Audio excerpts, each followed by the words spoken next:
미국의 북한 전문 매체 38뉴스가 내년 1월로 예상되는 제8차 노동당 대회 준비에 한창인 북한 평양의 모습을 촬영해 보도했습니다. 바로 북한 평양의 김일성 광장에서 수천 명의 인파가 당대회 리허설을 준비하고 있는 모습이 포착됐다고 전한 건데요. 특히 38뉴스가 공개한 위성 사진에는 행사 참가자들이 대형을 이루어 붉은색 한글로 결사옹위라는 글자를 만든 모습이 담겨있는 것을 확인할 수 있습니다. 이에 따라 38뉴스는 이번 위성 사진에 대해 내년 1월로 예정된 제8차 노동당 대회를 위한 행사 준비로 보인다고 설명했는데요. 그러면서 평양 동쪽의 미림 비행장에서도 행사 연습 장면이 관측됐다며 당대회를 전후에 퍼레이드가 최소 한 번 이상 열릴 것으로 예상된다고 밝혔습니다. 한편 우리 정부와 군 당국 역시 북한의 변화를 예의주시하고 있는 상황입니다. 실제로 앞서 합동참모본부는 북한이 당대회 개최를 앞두고 북한군 동계훈련을 진행할지 여부에 대해 12월부터 북한군은 동계훈련을 예년과 같이 진행 중에 있는 것으로 평가하고 있다고 밝힌 바 있죠. 또한 군 당국은 미국 정보당국과 함께 북한군이 당대회 일정에 맞춰 열병식을 진행할 가능성에 대해서도 면밀히 주시하고 있는 것으로 알려졌습니다. 게다가 통일부 역시 북한이 내년 1월 중 8월 당대회 개최를 예고했지만 구체적인 시기에 대해 공식적으로 언급하지 않았기 때문에 관련 동향을 주시하고 있다고 설명하면서 현재 북한은 80일 전투 성과 독려와 비상 방역 사업 강조 동향을 연일 보도하는 등 당대회를 준비하고 있는 것으로 보인다라고 덧붙였습니다. 실제로 정부의 발표대로 북한은 관영 매체를 동원해 현재 진행 중인 80일 전투를 대대적으로 선전하는 한편 주민들을 대상으로 자력갱생 분위기를 강조하고 있는데요. 이번 28일 북한 노동신문이 자력갱생은 우리 인민특유의 투쟁정신, 창조 본때라는 논설을 실은 것입니다. 여기에서 노동신문은 자력갱생을 25차례나 반복하면서 외부의 지원 없이 스스로 시련을 이겨내는 정신을 강조했죠. 결국 글의 핵심은 그 누구도 우리를 도와주지 않으며 우리가 강대해지고 잘 살기를 바라지 않는다는 것과 믿을 것은 오직 자신의 힘뿐이라는 내용으로 볼 수 있는데요. 이를 보여주듯 노동신문은 자기 힘을 키우지 않는다면 피로써 쟁취한 혁명의 전취물을 하루아침에 말아먹게 된다는 것을 보여준다며 사회주의에 대한 확고한 신념을 지니지 못하면 자그마한 시련과 난관 앞에서도 주저앉게 되고 사회주의 궤도에서 탈선하게 된다고 언급하면서 북한 주민들의 정신무장을 강조했습니다. 동시에 노동신문은 정신적 무장이라는 채찍뿐만 아니라 당근까지 함께 언급했는데요. 올해 코로나19 방역과 수해 등 자연재해로 어려움을 겪은 주민들의 불만을 염두에 둔 듯 비관에 빠져 남을 쳐다본 것이 아니라 자력갱생과 자급자족의 기치를 들고 우리의 힘과 기술, 우리의 자원에 의거해 국내 연구와 개발, 생산 단위와의 긴밀한 협동으로 풀어나가기 위한 투쟁을 줄기차게 벌였다면서 주민들을 칭찬한 것입니다. 하지만 북한이 이렇게 스스로 강해져야 한다고 칭찬과 함께 주민들을 다그치는 것은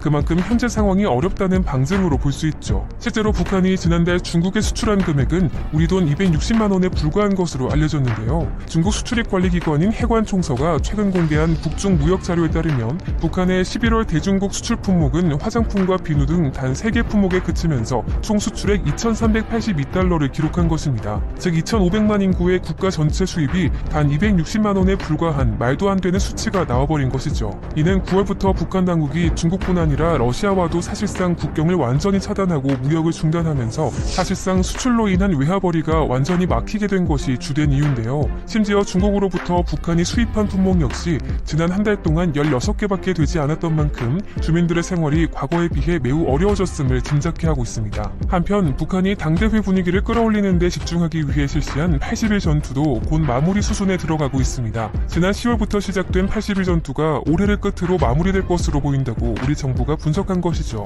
결국 80일 전투가 사실상 끝나가는 가운데 북한은 지난 2016년 7차 당대회 이후 5년 동안의 성과를 담은 화보집을 출간했는데요. 바로 북한의 대회용 출판물을 발간하는 조선 외국문 출판사가 최근 인민을 위한 길에서라는 제목의 화보집을 공개한 것입니다. 그리고 이 화보집에는 2016년 7차 당대회 이후 올해 말까지 5년간 김정은 위원장의 현지 지도와 주요 경제건설 성과를 선전하는 사진이 대거 실려 있습니다. 또한 화보집에는 불철주야의 현지 지도길을 이어가신 위원장 동지의 헌신과 노고는 전화위복의 기적적인 성과들을 안아왔다는 설명이 담겨있죠. 결국 과거 사례와 비교해볼 때 이번 화보집에는 새로운 무기 등을 담는 대신 코로나19 방역과 재해복구 현장 등에 집중하면서 김정은 위원장의 생활 밀착형 행보를 부각한 것으로 분석되는데요. 이에 대해 전문가들도 이번 화보집은 경제건설에 총력을 기울이고 있는 김정은 위원장의 우선순위가 반영된 것이라는 평가를 내놓고 있습니다. 따라서 내년 초 열리는 8차 당대회에서는 북한의 경제력 향 향상과 주민 생활 안정화를 주요 내용으로 하는 정책을 발표할 가능성이 높은데요.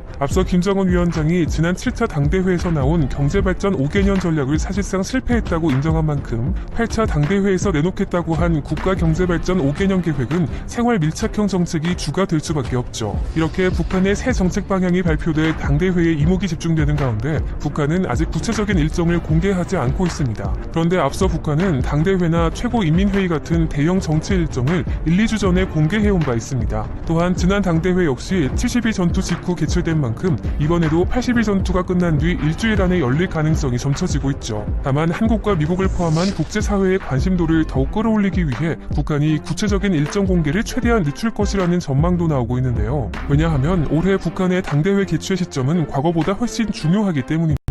특히 북한 입장에서는 미국의 새 행정부 출범을 코앞에 두고 대외 메시지를 발표하기에 가장 좋은 시기이죠. 만약 당대회가 예상대로 다음 달 초에 열릴 경우 바이든 당선인의 취임일인 1월 20일보다 앞서기 때문에 김정은 위원장 입장에서는 바이든 행정부보다 선제적으로 대미 메시지를 내놓는 셈입니다. 게다가 북한이 매년 1월 1일 김정은 위원장의 신년사를 공개해온 점을 감안하면 대외 메시지를 먼저 발표한 후 당대회를 열어 파급 효과를 극대화할 가능성도 높습니다. 먼저 김정은 위원장은 2012년 공식적으로 북한 최고 권력에 오른 뒤 지난 9년 동안 7차례 육성으로 신년사를 내놨습니다. 집권 이후 김 위원장이 육성 신년사를 생략한 것은 집권 첫 해인 2012년과 올해 2차례뿐이죠. 이렇게 당대회와 더불어 김정은 위원장의 신년사가 주목을 받는 이유는 지금까지 굵직한 북한의 행보가 대부분 신년사에서 나왔기 때문입니다. 실제로 북핵 위기가 최고조에 달했던 2018년 1월 1일 김정은 위원장은 신년사를 통해 평창올림픽은 민족의 위상을 과시하는 좋은 계기가 될 것이라며 성공적으로 개최되기를 진심으로 바란다고 밝힌 바 있는데요. 그러면서 평창올림픽의 대표단을 파견할 수도 있다며 이를 위한 남북 접촉 가능성도 언급했습니다.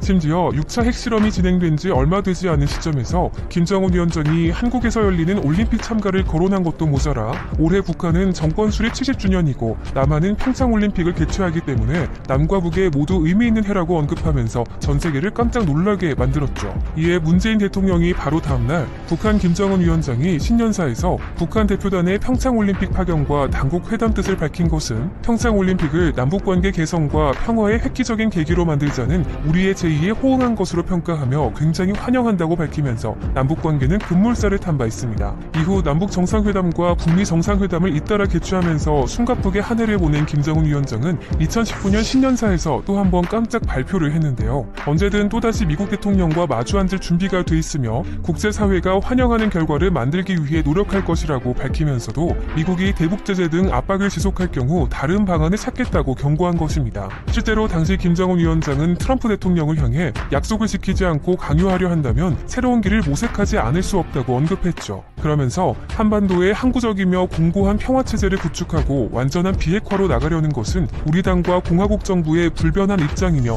나의 확고한 의지라면서 북미 협상의 여지를 남겨 새해 정책 방향을 대내외에 공표하는 효과를 거둔 바 있습니다. 이렇게 김정은 위원장이 신년사를 통해 굵직한 대외 메시지를 보내오면서 매년 1월 1일 김 위원장의 육성 메시지가 전 세계의 관심 대상이 됐지만 2020년 들어 이 전례가 깨진 것인데요. 북한이 2019년 12월 28일부터 31일까지 4일간 당 중앙위원회 제7기 제5차 전원회의를 연 뒤 이 전원회의 결정서를 보도하는 형태로 신년사를 대체하면서 김정은 위원장이 등장하지 않은 것입니다. 결국 당시 북미 비핵화 협상의 돌파구가 마련되지 않은 상황에서 김정은 위원장이 부담감을 느껴 공식 석상에 등장하지 않았을 것이라는 분석이 나오기도 했었죠. 그렇지만 2021년의 경우 코로나19 사태와 대북 제재를 포함해 자연재해까지 겹친 상황인 만큼 김정은 위원장이 직접 주민들에게 자력갱생의 동력을 불어넣는 내용의 육성 메시지를 전달할 가능성에 무게가 실리고 있는데요. 이와 더불어 한국과 미국을 향한 메시지 역시 포함될 수 있기 때문에 한미 당국은 계속해서 북한에 주목하고 있는 상황입니다. 한편 미국은 여전히 북한의 핵무기와 대륙간 탄도미사일을 커다란 위협으로 여기고 있는데요.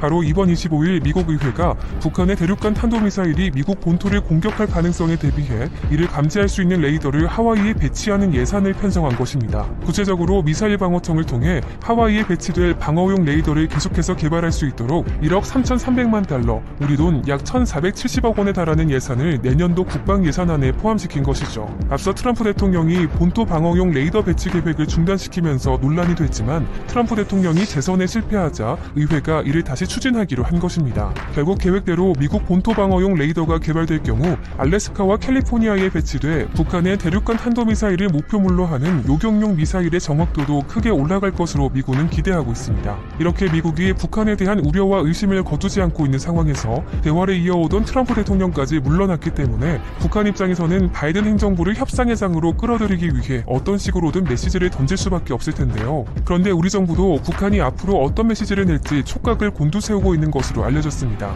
28일 이인영 통일부 장관이 공식석상에서 북한 노동당 8차 대회에서 북한의 전략을 밝히는 정치적인 이벤트가 있고 미국은 1월 20일 바이든 당선인의 취임식이 있으며 문재인 대통령도 신년 기자간담회 등을 통해 메시지를 낸다고 밝힌 것입니다. 그리고 이에 대해 이인영 장관은 시계의 시침, 분침, 초침이 다 일치하는 시간이라고 표현했죠. 그만큼 새해 남과 북 그리고 미국의 방향이 중요하다는 점을 강조한 것으로 익힙니다. 더구나 이인영 장관은 특히 북한이 미국에 대해 유보적이거나 유화적인 입장을 내놓을 가능성이 많다고 예상했는데요. 단기적으로 구체적인 행동을 취하기보다는 장기적인 태도를 취할 것으로 예상한 것입니다. 반면 상대적으로 한국을 상대로는 긍정적이고 적극적인 접근을 해올 가능성에 무게를 뒀는데요. 결국 이번 1월이 한반도의 정세에 큰 변화의 시점이 될 수 있을 것으로 기대되는 대목입니다.